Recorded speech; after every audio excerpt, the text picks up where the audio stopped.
भारत के साथ साथ चीन का सीमा विवाद कई और देशों के साथ भी चल रहा। भूटान भी इन्हीं देशों में से एक है।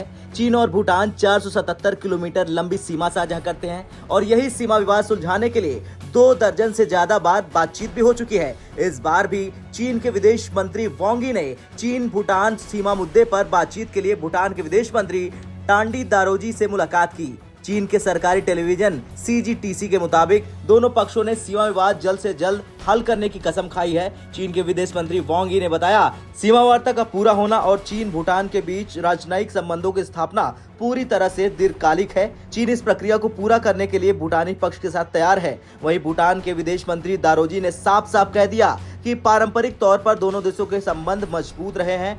भूटान सीमा मुद्दे का जल्द से जल्द समाधान करने और राजनयिक संबंध स्थापित करने की प्रक्रिया को आगे बढ़ाने के लिए चीन के साथ काम करने को तैयार है। बता दें, चीन और भूटान 477 किलोमीटर लंबी सीमा साझा करते हैं। दोनों के बीच 80 के दशक से सीमा विवाद है। दोनों के बीच अब तक राजनयिक संबंध नहीं है, लेकिन सीमा विवाद सुलझाने के लिए 2 दर्जन से ज्यादा बार बातचीत हो चुकी है। जिन 2 इलाकों में चीन और भूटान के बीच सबसे ज्यादा विवाद है, उनमें 269 वर्ग किलोमीटर का डोकलाम है और दूसरा इलाका भूटान के उत्तर में 495 वर्ग किलोमीटर का जुकारलुंग और पासमलुंग घाटी का इलाका है। चीन की नजर डोकलाम पर है। भारत का विवाद भी चीन से वहां इसी वजह से बढ़ा। डोकलाम की भौगोलिक स्थिति को देखा जाए तो डोकलाम एक ट्राई जंक्शन है जो भारत, चीन और भूटान की सीमा पर पड़ता है। डोकलाम वैसे तो चीन और भूटान का विवाद है, लेकिन ये सिक्किम के पास पड़ता है, इसलिए भारत की भी इसमें खासा दिलचस्पी है। डोकलाम एक पहाड़ी इलाका है जिस पर चीन और भूटान दोनों ही दावा करते हैं। डोकलाम पर भूटान के दावे का भारत समर्थन करता है।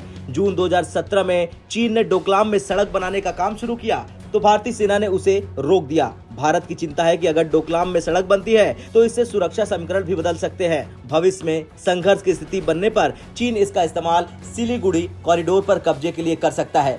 वैसे भारत के नजरिए से देखा जाए तो भारत भूटान के रिश्ते हमेशा से ही मजबूत रहे हैं। अपनी ज्यादातर जरूरतों के लिए भूटान भारत पर निर्भर है। भूटान का 75% आयात और 95% निर्यात भारत से ही है। इतना ही नहीं, भारत भूटान को सुरक्षा भी मुहैया करवाता है। भारतीय सैनिक भूटान के सैनिकों को ट्रेनिंग देते हैं। इसके अलावा भूटान अकेले चीन के साथ कोई समझौता नहीं कर सकता। इसकी वजह एक समझौता है। दोनों देशों के बीच 8 अगस्त 1949 को एक समझौता हुआ था। इस समझौते के तहत विदेश और रक्षा से जुड़े मामलों के लिए भूटान भारत पर निर्भर है। साल 2007 में एक और नया समझौता हुआ जिसमें 1949 के समझौते की जगह ली। इसमें भूटान को रक्षा और विदेश से जुड़े मामलों में फैसले लेने में थोड़ी आजादी दी गई, लेकिन अब भूटान बिना भारतीय समर्थन के अकेले फैसला नहीं ले सकता।